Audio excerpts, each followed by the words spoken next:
What's up, guys? Oh, Sean, over here. Yep. Before we get into the fight talk in your upcoming title fight, I have to ask, your name's on the canvas. We've noticed next looks to good, huh? Sweet Sweat and giant pink letters. How'd that come about? Yeah, we're dropping a limited edition, Sweet Sweat Sugar collaboration, coming soon. Can't say too much about it right now, but how sweet is that? See Sugar in the octagon right there with Sweet Sweat, nice and pink. I love it. Staying on that, obviously the title shot was always your ultimate goal in the UFC, but when you're getting all of these opportunities, like your name on the canvas, I think like only really Conor has really had that, like with Proper 12 and stuff like that. So what are are there other goals you're trying to hit besides these title shots? I think title shot's most important right now. With that comes a lot of other opportunities. So main focus right now is on Aljamain. That's it. So sticking with the Aljamain, then we're only obviously a month or so away from your fight, a month and a half. 6 weeks. 6 weeks away from your fight. How's camp been? How has camp been?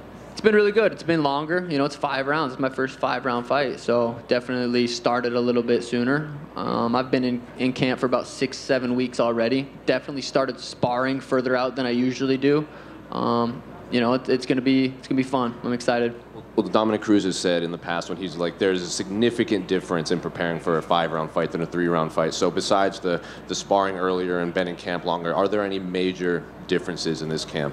That is pretty major. Just the extra 2 rounds. 3 rounds compared to 5 rounds it's a lot. 10 minutes of fighting is a long time. So just the extra sparring, the extra sprints, extra everything that goes into a title fight camp is it's interesting. It's fun. And Aljamain's obviously, he's been the champ for a while. I think he's tied or might have the record for most title defenses. Is this a guy that you think you would have to beat twice in a row? Because normally when you get these long reigning champions, you beat them, they can oftentimes get an immediate rematches. Do you think this is a guy that you're going to have to beat twice? I know he said after this fight he's going up to 45 regardless. So this is a risky fight for him. He could go up right now, be champ, and get that potential, champ fight. But he's risking it because he knows he's going to get paid. This is a big fight for him pay-per-view wise. As far as beating him twice, there's so many interesting guys in the division right now. I know Figueiredo's fighting Dominic Cruz. So there's some interesting fights around the corner. So I would say no. Go in there, get the job done. He goes up to 45. No one cares. And then I keep fighting. What do you make of this Corey Sandhagen-Umar fight? Yeah. Doesn't make sense in my eyes. I think we're just look at fighting, look at business differently, and I think it's a very poor decision. Go out there and win. It's not. Umar's good. Beating Umar's big, but he's Chito. He just worked Chito, and Chito was about to fight Henry, who just fought for the title. So I just think it's a poor decision on his management part, but everyone's do their own thing.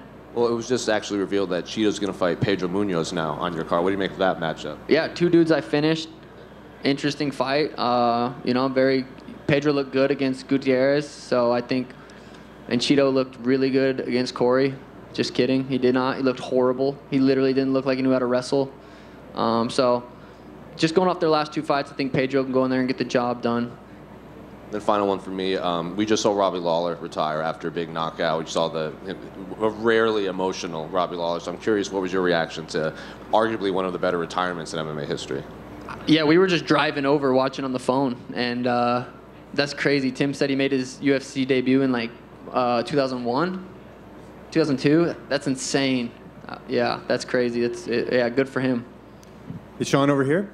I don't know if you've taken a look at the betting odds, but Aljamain's almost like a 3-to-1 favorite. You're one of the most, if not the most popular bantamweight fighter in the division. Does that surprise you to see the odds that wide? Not really. I mean, look at who he's beat. Look at the guys he's beat in the last 4 or 5 fights. My best win is over Peter Yan. Very close fight, very tough fight. So, looking at it like that, it makes sense. But that was what Peter versus me was, the same odds. Something. I think they were even worse at one point. So I like that. It fuels me. It's exciting to go in there and fight the best bantamweight in the world. I go out there and put his lights out. What does that make me? Henry Cejudo, we mentioned there, was supposed to fight Chito Vera. It looks like they're still trying to set up that fight with Merab. Are you worried that fight might never happen? Because it seemed like there was a lot of heat. It would be a good fight for everyone, you and Henry fighting. I don't know if Henry's come. Yeah, I mean, his shoulder. I think he's had issues with his shoulder in the past. Who knows how bad it is right now? I personally don't think we see Henry back. So, but if he does come back, gets a win, very, very interesting fight. Me versus Henry is a huge fight. And just last one for me, what would it mean to win a UFC title and being a veteran of the Contender Series? You know, we saw Jamal Hill win the title. I know that's something you're really proud of. What would that mean to you to win it just as being one of the fighters that came from that show?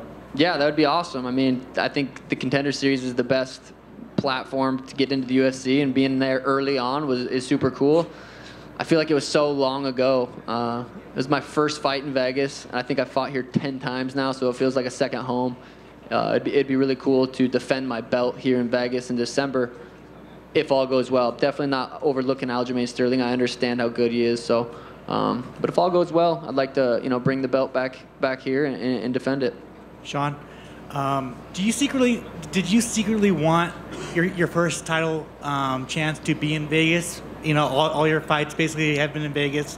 Fighting in Boston, like, did you want your first title shot to be in Vegas? Yeah, not secretly. I would love my first title defense to be in Vegas. You know, I got Resorts World right there, fight week, make it nice and easy for me.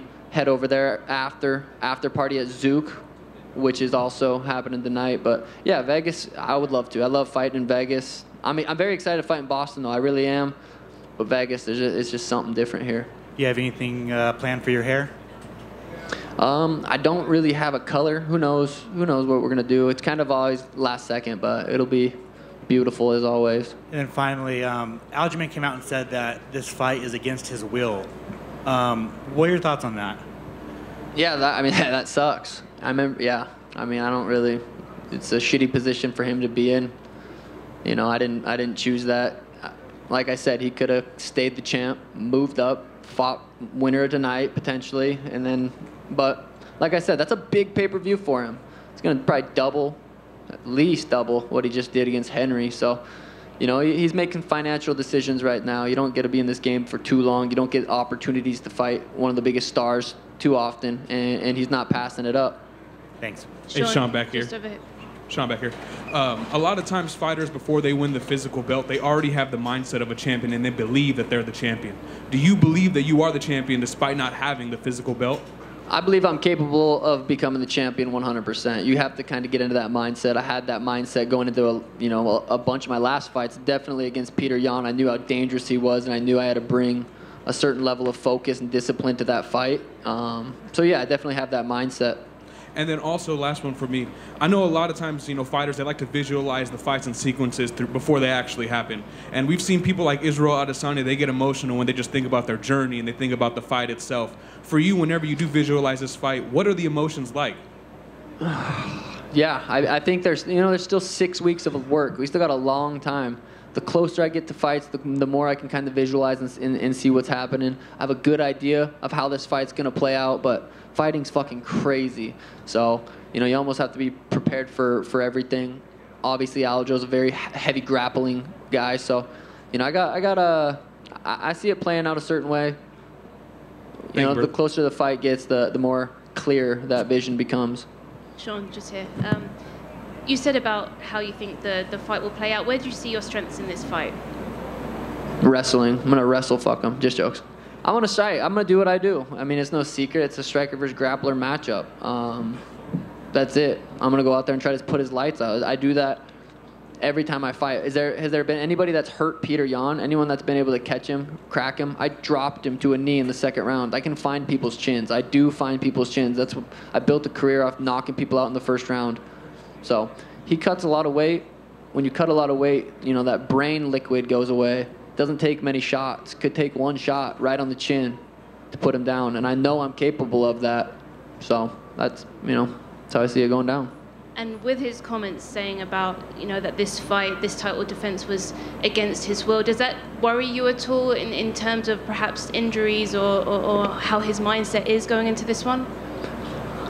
No, not really. I mean, he's been very vocal. He's got some kind of bicep injury or something. He said that before the last fight against Henry. He's a built-in excuse to say, I got these injuries and I'm going to this fight and I beat him. And he's like, well, you guys already knew. I said I was injured. I didn't want to fight. Built-in excuse is what it sounds like. But Yeah, he's gonna make the fight. He's gonna make the fight. He's gonna get paid. He's gonna make it there. We'll see how good he shows up. But I do think he's taking this fight very serious. I do think he looks at me as very dangerous. So I expect, the best Aljamain to show up. Sean, right over here. Sorry, just last one. And can you put into words how much the title, capturing the title, how much would that mean to you? Yeah, it would be wild. Started kickboxing, started training when I was 16 years old. Win the UFC belt when I'm 28 would be awesome. But I really do feel like this is just kind of the beginning of my career. I have a long time. The UFC's got a couple superstars, but I'm a big star right now. August 19th, I become a superstar and take over the sport. That's the plan. Sean, going off that, it's kind of a perfect segue. You've been dealing with fame for a while now, but when you get a UFC belt, it kind of goes to the next level. How are you preparing yourself for, the people who are going to come out of the woodwork and trying to pull you this direction and that direction, and how do you think you'll handle it? I bought a farm recently, so I got cows, and I got a cow and some chickens. So I'm going to just be a farmer for a little bit, and I feel like that'll keep me grounded. All jokes aside, I really do think staying out there, I'm just staying. I got a lot to work on. I love the grind. So, just doing that, being a family man and staying in the gym. That's if I can stay in the gym, I can become one of the best to ever do it. If I start getting distracted, start taking too many opportunities, there's too many good guys in this division that want what I would have at the, what I mean? So I got to stay focused, stay grinding, and just stay dialed in. So that's what I plan on doing. Sean, back here. We're used to seeing you at these big events in Las Vegas, March, now International Fight Week. With the time since your last fight, mentally, how's that been for you? I'd assume you see all these events, and at a certain point, it's like, I'm just ready to get back in there a lot sooner than I have been. Yeah, I fought October in Abu Dhabi and went back to the gym, started grappling. I understand where Aljo wants to take this fight, and that's what I've been doing. So it's been grappling. Can you describe a little bit, how does one make sure that, they talk about the ring rust and everything. How hard do you need to go in the gym to make sure that your body is ready to be dialed in like it was just yesterday when it's been a long time between official fights? Yeah, I had 2 years off, came back, smoked the dude in the first round. Ring rust is never really an issue if you're training, if you're in the gym. So I don't think that's not really an issue. It's mostly just sparring. I know I don't spar outside of camp, but I did start sparring in this camp a lot sooner, a lot further out from the fight than I usually do. So I feel like I'm going to be just dialed in, on point, and find his chin. Sean, can I just ask your opinion on the BMF title with Dustin Poirier and Justin Gaethje? How you think that goes down? With those two dudes, it's just a coin flip, really. Who shows up with less injuries and had a better training camp that night? Who shows up? Those dudes are both so good. Yeah, coin flip. I don't know. Sean, one more. Of everyone that Aljamain could fight in bantamweight and featherweight, do you think that you're the biggest fight for him in both weight classes? The biggest fight, yeah, for sure. I think I really do believe I'm one of the biggest stars in the sport right now. So yeah, I think it's clear he's not going up trying to fight someone else. He's fighting me for that reason specifically. I am the biggest star that he could fight right now. So thank you guys.